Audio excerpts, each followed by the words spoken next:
Welcome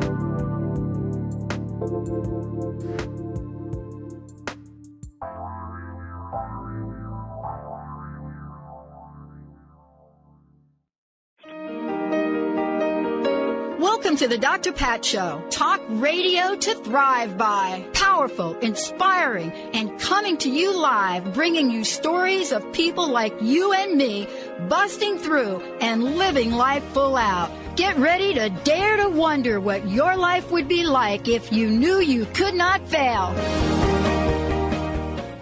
Hey, everybody. Welcome for part two. If you've just been listening to the hour before, I had a great, I'm so excited to introduce you to Craig Richardson today and to introduce you to a powerful, powerful message, his show, as well as his journey.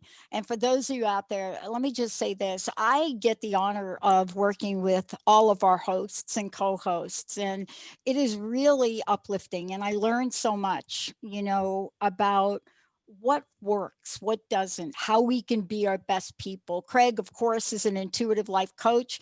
He offers his services in hypnotherapy, dream work and analysis, relationship strategies, and he understands the inner workings of things, like the inner workings of us and who we are, and how we can step into that space and understand what holds us back, what we need to move forward, and how to use all of the tools and training that he has gone through to move people forward. And in today's world,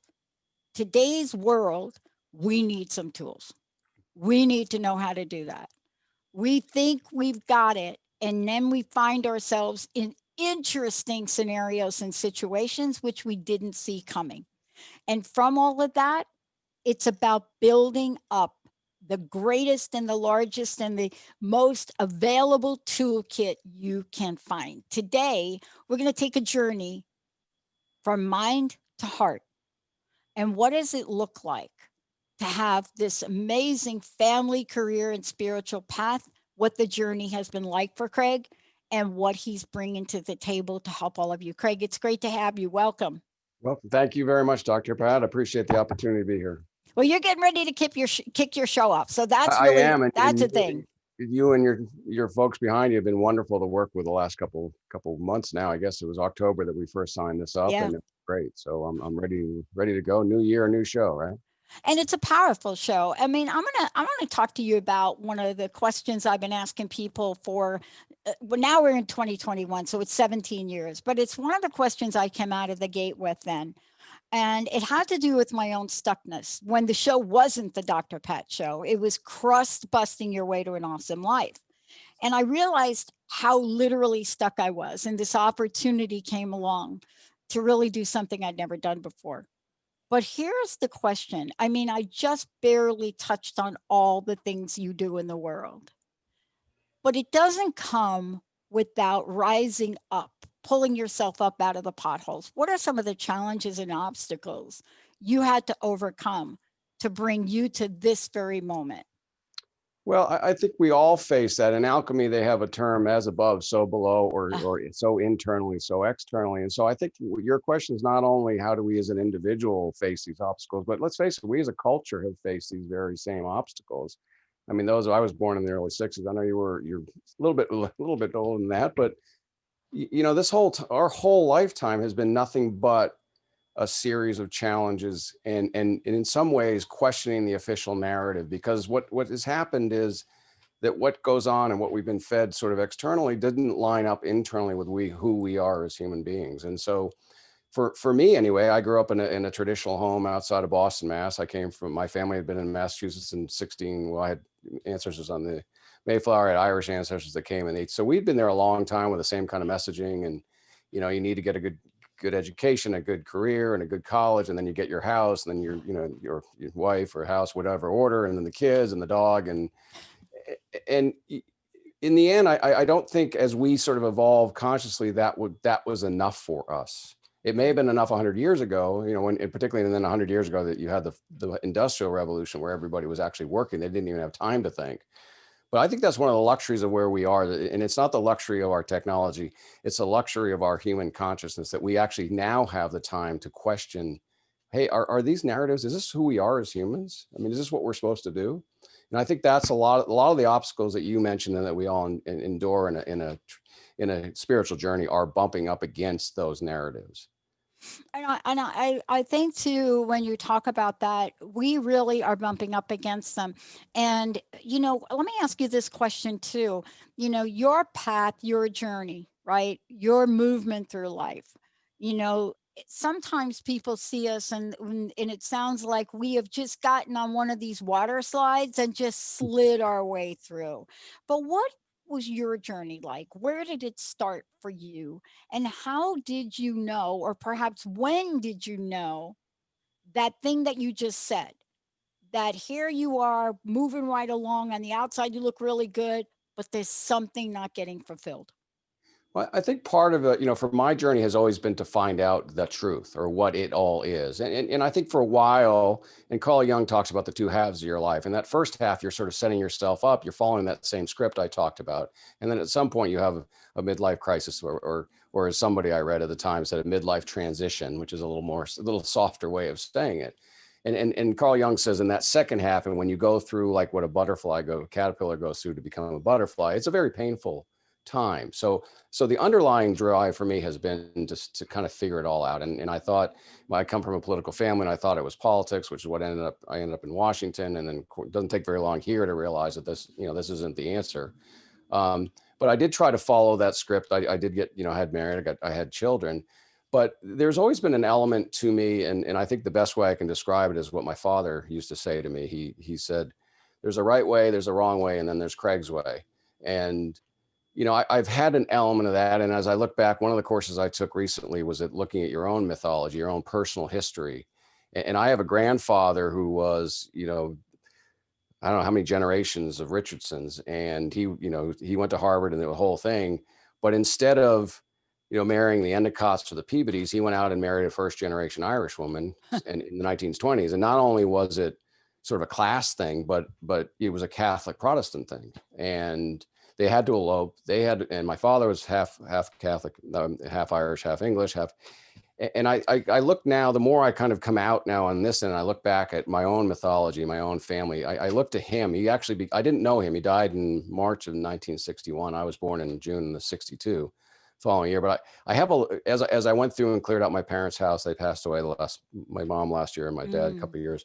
I came across a lot of letters that my grandfather had written. Mm-hmm. And I sort of started to look at him as a man and what he went through. And I saw a lot of symbolism and a lot of similarities between me and him. And for whatever reason, God put us on the earth to do, sometimes you're meant to be one of those that go along, get along, and sometimes you're not. Yeah. I mean, and isn't it fascinating when we look back? I know I went through the same thing with my family and and finding out a lot of things I didn't know from letters, right? Mm-hmm. And they were so insightful, but there was an intuitive sense of knowing, let's say. There's some intuitive sense. And I talked about this, as well as you being an intuitive coach. There's this intuitive sense of that. What have you discovered along the way to help you follow that intuitive sense? What have you discovered about that? Well, I think when we talked about the initial programming from the culture, one of the things I think is missing is there's lots of names for it, whether it's materialism or utilitarianism.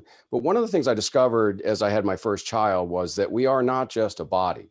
And so I think the first major discovery is that we are a mind, body, and soul. Yeah. And what you find out in the mainstream culture, if you want to call it that, is that they really, in our health care system has a problem with this as well. And it didn't always, but for the last 70 or 80 years, it's only looked at us as material, flesh and blood, organs, cells. And we are so much more than that. So I think the first step is to discover, hey, we're a trinity. We are mind, body, and soul. And if we only deal with one side of this, if we only deal with the material aspect, we're missing 2/3 of who we are as a human being. And so for me, I found actually, ironically, a friend said, I converted to the Catholic Church officially in 2000. And my friend said everybody else was leaving then. So again, Craig's way. So for me, that's when I had a sort of a spiritual transition for me. And I got a master's in Catholic theology at the time because I was very interested in the church, I'm a historian. I love history. So the church history was a whole nother layer. I knew American history like the back of my hand, but in Western European history, but to look back at 2000 years, Yeah. I found fascinating. And then, the traditions of the church and the saints, I really kind of fell in love with some of the saints and the orders, as well. But what I realized was that spirituality, at least for me personally, and I think for everybody, whatever that might look like, is an important component of our journey. Because I think that's that subtle, small voice Yeah. that ultimately drives us out of the corporate world. It drives us out of the law firms. Yep. It's even if it's opening a bed and breakfast in West Virginia, whatever. That's that little quiet voice of God, basically saying, "This isn't what I created you for." Basically. Yeah, I find this interesting too, because in 2000, fascinating year, right? I found myself, grew up Catholic, right? Dominican nuns, Catholic boarding school at a young age, got thrown out of Catholic boarding school at a young age, because I claim to have talked, I claim that Jesus in the ninth station across talked to me. Which in fact was an interesting idea, because it actually did happen in that way. I mean, honestly, it was one of those stories. I'm in church, I'm looking up, I'm 6 years old, and all I heard was, your mom is with me. And Mm, long story short, when I got to Mother Superior, she had a note. My mom had just died. But here we go. 2000, left the church, but I came back. But I came back differently, mhm. right? And when we come back from break, I want to talk with you about what it looks like when we revisit things, right? When we have an internal transformation and we see things differently. What does it mean to step into the full nature of being a spiritual being? Let's take a short break, everybody. We'll be right back with Craig.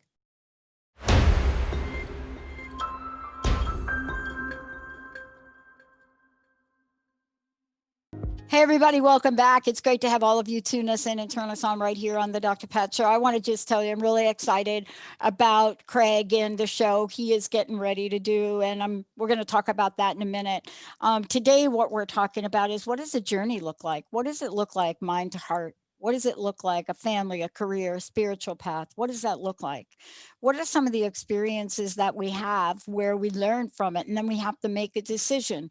Where do I go? Do I go left? Do I go right? How do I make decisions about my own spiritual nature and what it means to be, this earth skin person that's really spiritual? What does all that mean?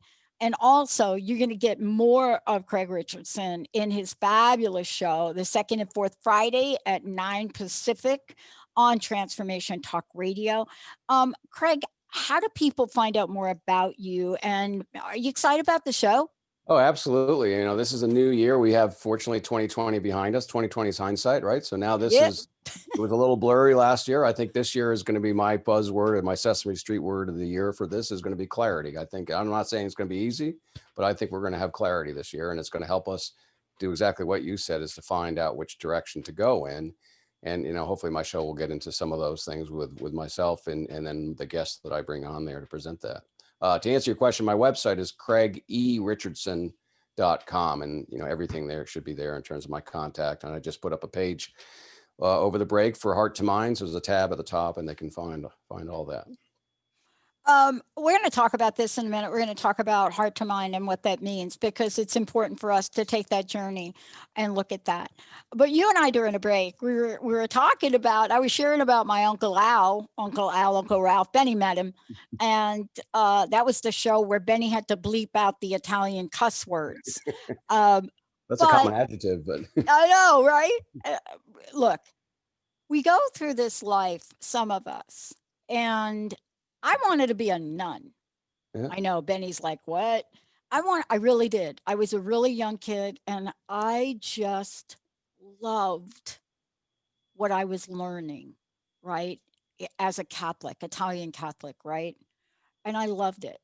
But it got to a point where I didn't love it anymore, Mm-hmm. especially when you get to the point where you know what's going on with you and you're told it didn't. But the point is this: one door may shut, but it doesn't mean we shut ourselves to our spiritual path. Can you talk about how that was for you and how it led you to where you are today? Sure, and I think part of that mind to heart as well is to be open to what ultimately Carl Jung describes as synchronicities, and to Mm, use that, like, a phrase that one I'm sure you heard in Catholic circles was, when God shuts a door, He opens a window, and I think you have to be open to that. I think the first, as I said before, that first voice that you're hearing, that uncomfortableness, and maybe it's during mass or maybe it's something, and when you start getting those pangs of, I may, and I'm not, I have plenty of friends that have, still in the church and they love it, and but if that you're one of those people that, like, this there's something not adding up, and I'll talk a little later. I had that same kind of experience after 15 years, and then I went on a whole bunch of different things. But I think you first have to be honest with. I mean, spirituality is such a personal thing because it is really a relationship personally with God or the universe or infinite, whatever you want to call it, and it's different for everybody. And so I think the first thing you have to do is to be open to listening to that voice, even if it goes against the culture and your family and everything else, because as you were describing with your Uncle Al, who had all the crucifix all over the yeah. house, and then he said, I'm leaving. We had the same thing with the picture of the Pope and the cruise. And there's Yeah. there's a lot of trappings that come with it. I enjoyed that, when I first joined in there, and the saints itself. I love the saints. Like I said, they're like they're like the Avengers. I mean, they were your heroes, right? Yes, that's it exactly. And I think you can still hold on to that, but I think you need to listen to, for me, I went to daily mass for a long time, and I did love some of the trappings, but for also that's for me where the mind to the heart. I think as I started getting down that journey, I wasn't resonating sort of spiritually, and I wanted more, and I wanted different things, and I still think you can do that. And some people bring in some Eastern religion, and they'll bring in yoga, but like I said, I think for everybody it's a personal thing, and they need to. But the most important thing is you have to listen to that voice. I wish, and maybe your path would have been different, and maybe it was the right word, but I wish when you said my mother, I just heard my mother through the 9th station, which I should know. I can't remember which one that is, but It's when he falls down for the third time, oh, the last time. the last time. And when you see it in the Catholic Church, right? He's looking, right? He's got the cross and he's down and he's looking. And I was right eyeball with him. And I heard the words, don't something like, don't worry, your mother is with me. And I pulled on Sister Michael Anthony, right? Yeah, Like, and because my parents forgot to pick me up over the weekend. So here I am, I'm this little kid, and on the weekends they pray. We're in church a lot, and I'm right. in there, and I just pulled on her, and boy, she never liked me to begin with. I'll tell you that right now. And then she dragged me to Mother Superior, and I walked in, and Mother Superior, I'll never forget her. I could tell you exactly what she looked like today. And we walked in, and Sister Michael Anthony was like, blasphemy, she's doing it again. She's telling everybody she's talking to Jesus. And Mother Superior lifted up her head in her tears, and she had a note, and the note said that Anna Baccili passed away, Mm. So, right? And it was November 22nd. And so that then presents a problem, doesn't it? well, and it breaks my heart to think of you in that situation, and think about if you had that same scenario, only when, even before you found out, she took you outside. She said, "Hey, we got to go through the stations," and she talked to you about that and said, "Well, what did you hear?" I mean, think about what would happen Right. if she empowered you. I mean, Oh, one of the things that we do with our children is we try to make them conformist. And actually, kids are the most intuitive. And you'll hear plenty of people that had spiritual, or they had messages from the other side, or they were clairvoyant, and we kind of beat it out of them, not physically, but oh, well, that's crazy.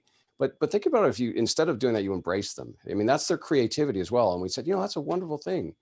Pat, what did he say? And I mean, that would have been a far different experience for you if they had done that. And instead, and that's where I'm talking about bumping up against the conformity of the society. well, what's fascinating about it, I look back from that, and it wasn't the first time. And the reason that this was such a thing, right? Look, first of all, I'm underage in a Catholic boarding school, one of the toughest around in New Jersey, right? And I was there because my mom was really, really sick. And later on in life, I found out what really went on with her. But here you are, and you may be hearing the voice of the God that you believe in, whatever that is. You really may be hearing it. And you're absolutely right. what if we were to empower those that do hear this? What if we were to do that? Isn't that a large part of your journey and where you're coming to today as well, Craig? Yeah, because again, I came out of that mold of the Northeastern, I know not too far, New Jersey, Massachusetts. It was that. It was, this is what Yeah. you do, like I described. And at least for me, and it's in you as well, if you look at your career, it wasn't enough. And so, I don't want to underestimate that the entire culture is going through that. We're going from this, I read Maureen St. Germain's book over the summer called Waking Up in 5D. So the whole culture, whatever you want to describe it, but we were transitioning from a 3D polarity division, do it my way or the highway way, sort of male patriarchal top down, to a much more horizontal love, compassion, harmony. That's what this is. This is what this transition is. It's not going to be easy. It probably go on be past our lifetime. Yeah. If you believe in reincarnation, we actually signed up for this time. I like to joke with people that I'm going to have a long talk with myself on the other side. I mean, I couldn't have picked the Renaissance and been a king or something, and maybe I was. But anyway, this is not a time for the faint of heart. We've had to make, and we need, as we make our journey, and this is what I hope my show can do. We need to help and show and lead others that it's okay, and that the best thing you can do is to be authentic to yourself, because in the end, that's really all that matters. Because if you're not happy with something, then you need to look at it and you need to figure out why, and you need to move on. I want to talk to you about this when we come back, because what I'm noticing is, and I did a little, I don't want to call it a study, but I did a little probing, investigating. A friend of mine made a comment to me once, and I think it was like not last year, but 2019. And they asked me, they said, Pat, what do you make of all of this de-demonizing and humanizing those that we know to be evil? For example, the devil, Lucifer. And I thought, wow, that's an interesting thought. And then I sat down and I looked at what our pop culture is doing. And and I want to really tap into the energy of this, because what is the expression, where there's smoke, there's fire? Fire, yeah. And when a generalized population of humans start to look at a different side of things, I often wonder, is it the chicken or the egg? What has come first? Are we getting seeds of consciousness planted in us? Hmm. Or is it the other way around? I'm going to have Craig talk about that. I can't wait to have him talk about it. Maybe you could talk about what Edgar Casey thinks about that. Let's take a short break, everybody. We'll be right back with Craig Richardson.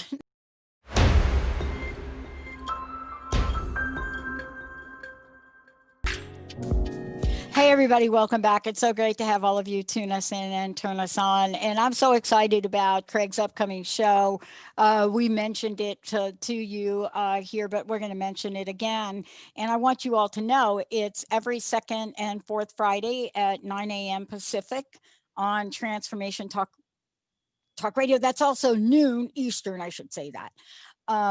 And Craig, before we go ahead, how do people find out about you? Because I want them to also get involved in the work that you're doing, because you are truly on a journey, and you've studied and you practice, and you really have taken in some of our heroes, the Carl Jungs of the world, Joseph Campbell's The Hero's Journey. But you're bringing that to your show as well, right? Yeah, exactly. Again, my website is the best way now, craigericardson.com. And I have a link there to a menu on the top that'll get to the show. But we're all on a hero's journey or heroine's journey. Joseph Campbell, for those who you don't know, he taught at Sarah Lawrence School for 40 years. He probably didn't grow up too far from me. He was in New York area, I think. Mm-hmm. He too came from a big Irish family, maybe Irish Catholic, and he said his buzzword was bliss. He said, when everybody boils it down, what do you need to do to have a happy life? He says, follow your bliss. And his bliss was studying mythologies across the world. And he was pretty early on. I mean, there's a wonderful Bill Moyer series that I had to watch as part of my last mythology class that was filmed in '88 at Luke Skywalker Ranch, which was George Lucas's ranch. Joseph Campbell was a consultant to Lucas on the first Star Wars movie, because that's why that movie was so popular, because there was so much archetypes and mythology wrapped into that we hadn't seen as a culture in a long time, but it resonated with us because it's part of who we are. So Joseph Campbell says basically follow your own bliss, follow your bliss. What is that? And he ended up and probably came from a large Catholic family. I don't think he had any kids.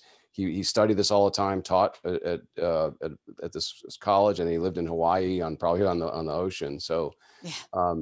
but his point is that as he looked at all of these seemingly diverse cultures around the world, they all had the same stories. They might have been told in different languages, Sanskrit or Mayan or even Catholicism or the Bible, Judeo-Christian, but they're all the same stories. And that's why they still resonate with us, because they are us.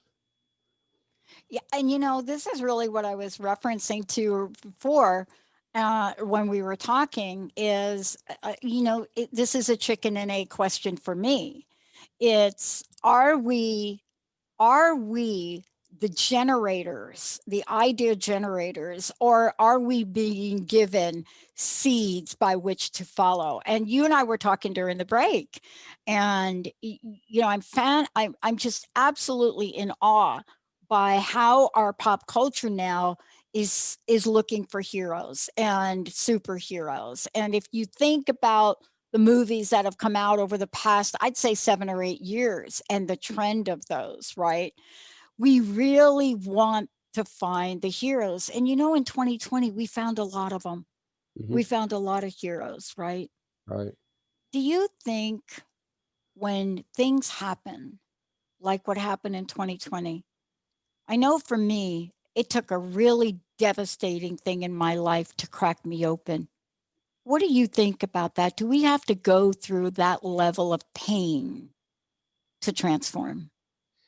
Well, it's funny. I was an athlete in my earlier life, and they used to say "no pain, no gain." Right? That was. I think there is an element to that, and again, I go back to Carl Jung, who was one of my favorite people who I came across in my studies, who talked about that and that midlife of your life, and we call that midlife crisis, but there has to be an element to that, I think, in order for you to come out the other side, because the more that you're entrenched in things that really aren't who you are personally, the more difficult, the more the severe the pain is to get out. And I hate to say it, but it may be a marriage. I mean, there are so many changes that come along that may not be fulfilling you to find your own bliss. And then I'm not saying, people should do that without much thought about it, but there is that. I mean, you're not the same person anymore. So, No. but the other interesting thing that Carl Jung talks about, which is ironic as you talk about pop culture, because so he says, as we go through that, our process is a process of individuation. In other words, we're becoming the individuals that God intended us to. And it's only when that we get to that stage of individuation. I might be an artist, my real love is art. It isn't, but, or I might be a pianist, or I might, I might like poetry. And I suddenly realize that's really what fulfills me. It's only when you get to that point then that you can actually become part of a community. That's the dichotomy, or that's the paradox, is that the more you become individual, the more able you are to become part of a community. And I think the challenge, what we talk about with the pop culture, and why I say that's kind of a challenge, is because that's trying to almost do a one size fits all. Social media has, everybody says, oh, we're really in tune and we're in play. It's really a very easy thing to manipulate. It's a very easy thing to get people to buy into and rate and judge themselves based on a post. And that's not, I don't think that's what Carl Jung's talking about. No. And let's stay with this thought for a moment, because I know I get asked this, and I wonder if you get asked the same thing, Craig. When people looked at who we were, my corporate experience, corporate executive, independent consultant, really known for my re-engineering skill. I totally re-engineered all of the utility systems here in Snohomish County PUD. Benny, I bet you didn't know that. They see that part of me. And I don't get asked much anymore, but I used to get asked for about 10 years, my first 10 years. What the heck happened to you? What did you do? And my friends, right, from the East Coast, from Jersey, what did you do? Did you find Jesus? What happened to you? How do you go from that? Then you go back to school, then you study this depressing thing. And then what are you positive talk? What's wrong with you? Yeah. And I got to tell you, for the first couple years in my relationship, and I started to pay for airtime, like a lot of money. They wanted to send me to talk to a psychoanalyst or something, but it felt so right for me. Right. How do we help people stay the course with follow your bliss? Well, I think you've described, and I probably won't do it justice, but Plato has the concept of the cave where everybody's kind of facing inward inside a cave, and that's Yeah. humanity. And you were ones that dared to go outside and say, hey, that's not that reflection and all that, or that's just a reflection. There's a beautiful world out there. But if you're still stuck in the cave and you're looking in the wrong direction, it's very threatening for you.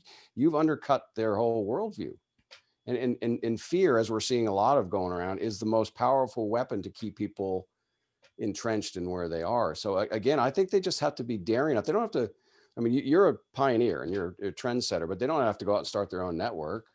But they just have to, take baby steps. I mean, if you're in a corporate world and you're not fulfilled, then try something on the weekends. Go down into a homeless shelter, or go take care of adopted dogs or something. I mean, do something where you're giving back. That's the whole thing.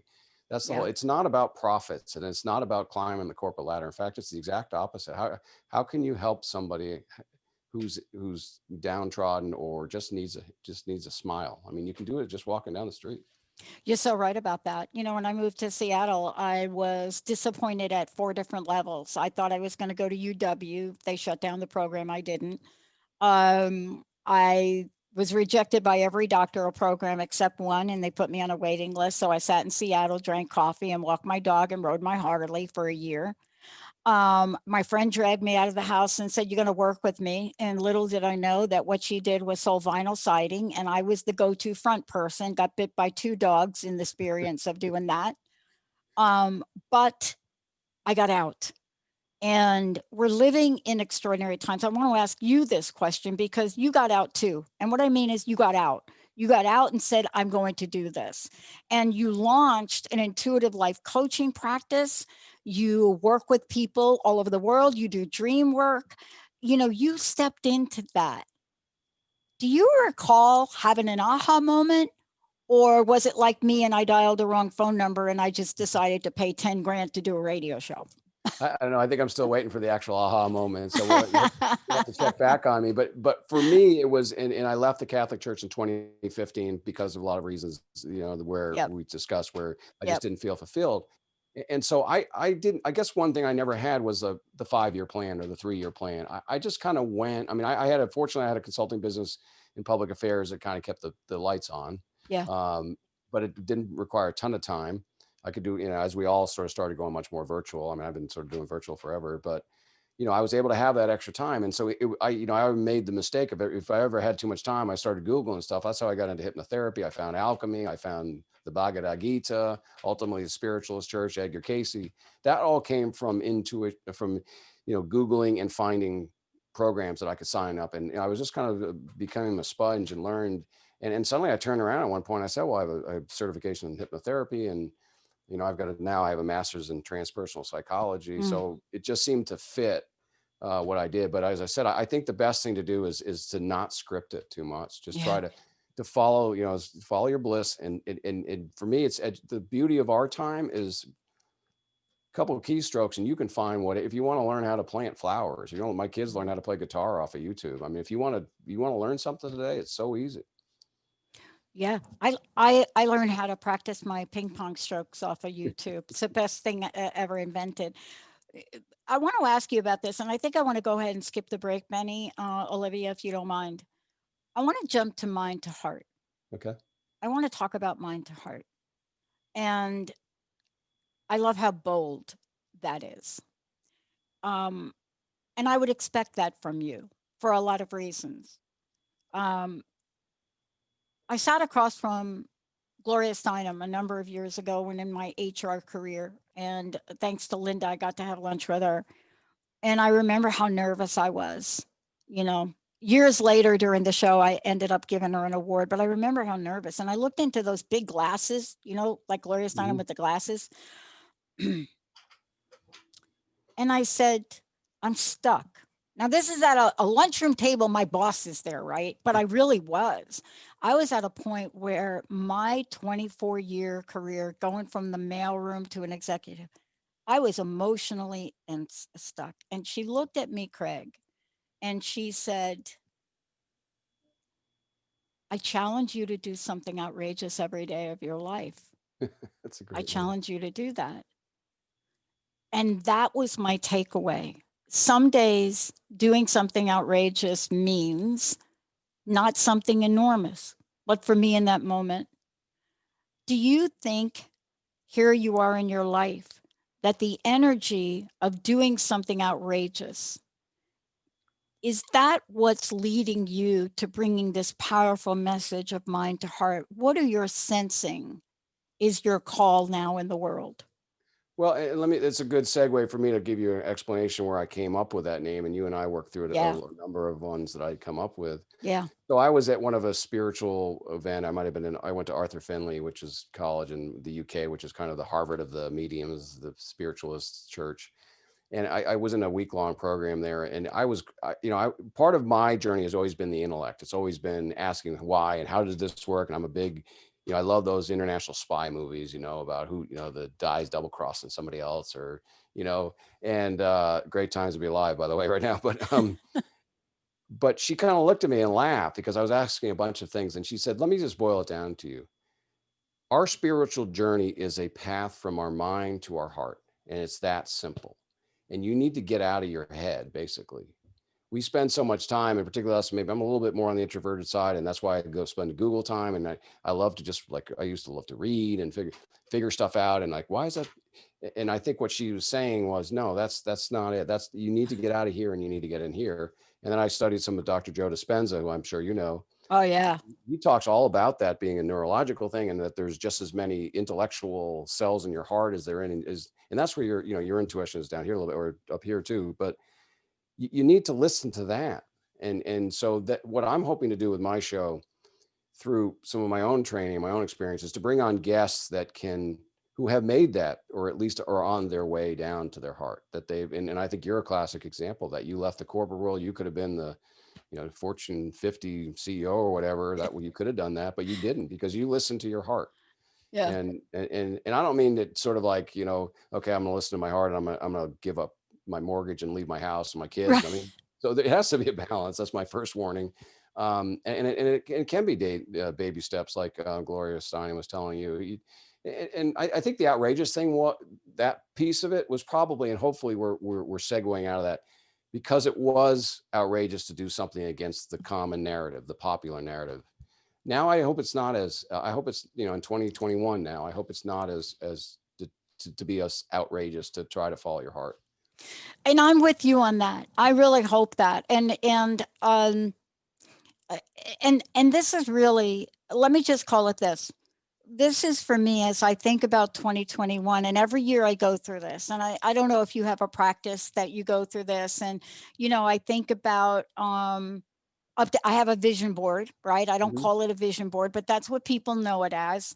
It's been very powerful in my life for me. If I had more time, I would share stories with you about this thing. Of course, I put lights on it. You could see I'm a twinkly light person. I can see in the background. I know. Well, you should see what's going on over here. Olivia would have a fit if I had this kind of lighting over here. But here's what I want to talk to you about in the time we have left. I've been through a lot of things in my life. 2020 is one of them. But what I've seen in humanity, despite what's in the headlines, despite what we're seeing in our political agendas, despite all of that, I'm so struck by the heroes that have come forward. Some of them have lost their lives. Yeah. This weekend, we had what we thought was going to be a personal tragedy here in our family.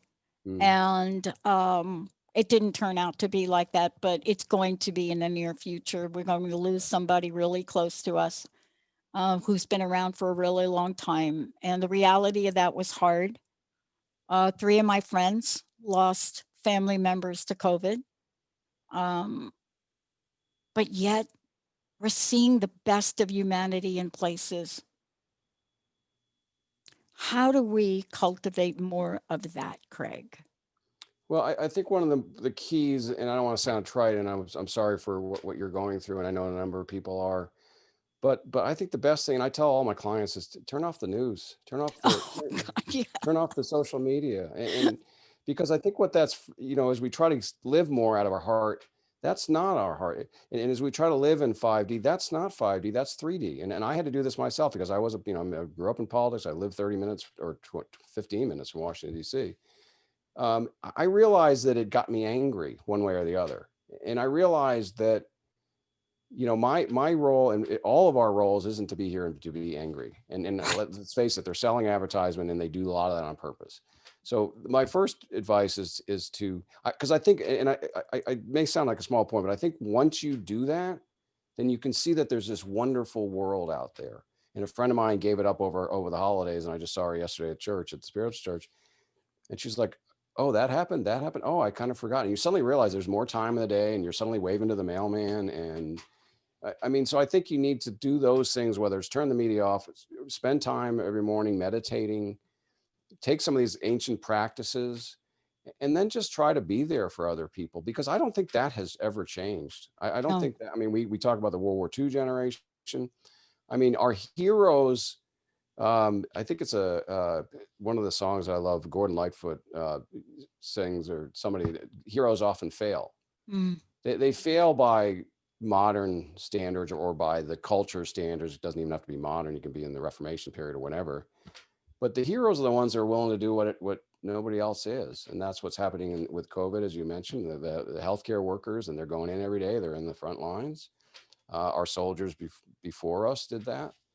So I don't think any of that, and that's what Jesus says quite plainly: love knows nothing greater than to lay your life down for a friend. And we all do that. Mothers do that on a daily basis. Fortunately, not Oh, laying their lives down, but and family members do that for each other, and friends do. I mean, that's authentic living. That's 5D living. That's living from your heart when you do things for other people, because that's what it's all about in the end. it's interesting we're talking about this because I was given a gift many years ago, and I think this really calls to your show. And I want to just take a moment. You have a show on Friday, so let everybody know about that. Let's talk a little bit about what the first show is going to be about, if we could. Sure. I am delighted. We talked about the hero and the hero's journey, and I Yeah. had a wonderful mentor. Her name is Ray Mathis. She is a Renaissance woman of all sorts. She's Southern Baptist, found Edgar Casey somewhere along the line. Actually, I didn't realize till I saw her bio that she was literally a rocket scientist. She and her husband are rocket scientists with NASA. But somehow, as the Gloria Steinem era and your era, she got into this kind of spirituality when there were very few women at all getting into this.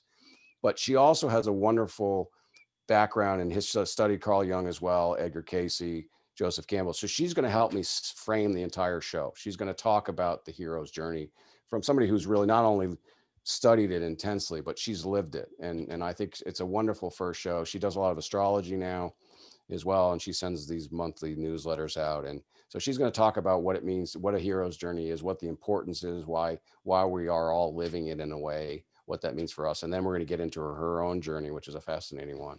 Yeah. I'm excited for you and I'm excited for your show. And I'm so glad that you made that decision to take this out into the world. I know for me, in 2004, 6 months after the wrong phone number, and then being approached by this station, KKNW, before we launched the network, I didn't even think about it. The answer was going to be yes. The first time I got behind a mic and literally went in, sat across from Benny, who's here today.